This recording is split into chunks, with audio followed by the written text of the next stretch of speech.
નમસ્કાર મિત્રો, ઉત્તરાયણના દિવસે આ કામ ભૂલથી પણ ન કરવું, નહીં તો આવી શકે છે આફત. નંબર 1, મકર સંક્રાંતિના દિવસે ઘરની અંદર કે બહાર કોઈ પણ પ્રકારના ઝાડ કે છોડ ન કાપવા કે સફાઈ પણ ન કરવી જોઈએ.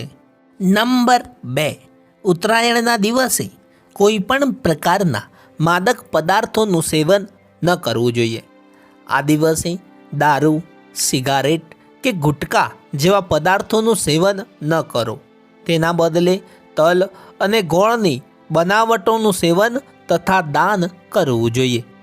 નંબર 3, આ દિવસે નદીમાં સ્નાન કરીને દાન કર્યા બાદ જ કંઈક ખાવું જોઈએ. સ્નાન કર્યા વગર ભોજનનું સેવન ન કરવું જોઈએ. એવું માનવામાં આવે છે કે આ દિવસે ગંગા કે કોઈ પવિત્ર નદીમાં જઈને જ સ્નાન કરવું જોઈએ. નંબર 4, ઉત્તરાયણમાં સૂર્યદેવની કૃપા મેળવવા માટે સંધ્યાકાળમાં અન્નનું સેવન ન કરવું જોઈએ. નંબર 5, આ દિવસે તલ, મગ, દાળની ખીચડી વગેરેનું સેવન કરવું જોઈએ, પરંતુ આ દિવસ મસાલેદાર ભોજન પણ ન કરવું અને આ મગની દાળ જેવી વસ્તુઓનું યથાશક્તિ દાન કરવું યોગ્ય માનવામાં આવે છે.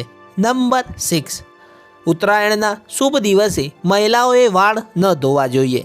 મકર સંક્રાંતિના દિવસે વાળ ધોવા એ વર્જિત માનવામાં આવે છે. નંબર 7, મકર સંક્રાંતિના દિવસે ગાય કે ભેંસનું દૂધ ન દોવું, કારણ કે આ દિવસે ગાયને ધાન ખવડાવવાની માન્યતા છે અને તે શુભ દિવસ માનવામાં આવે છે. નંબર 8, આ દિવસે જો તમારા ઘરે કોઈ પણ ભિખારી, સાધુ કે વડીલ આવે તો તેને ખાલી હાથે ન જવા દો. જે તમારું સામર્થ્ય હોય તે પ્રમાણે કંઈક ના કંઈક દાન કરવું જોઈએ. નંબર 9, આ દિવસે ભોજનમાં પણ સાત્વિકતાનું પાલન કરવું જોઈએ.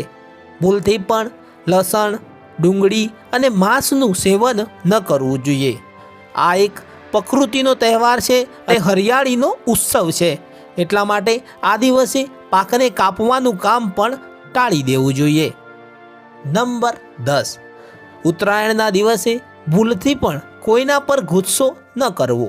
તમારી વાણી પર સંયમ રાખવું, કોઈને ખરાબ ન બોલવું અને દરેક વ્યક્તિ સાથે મધુરતાનો વ્યવહાર કરવો જોઈએ.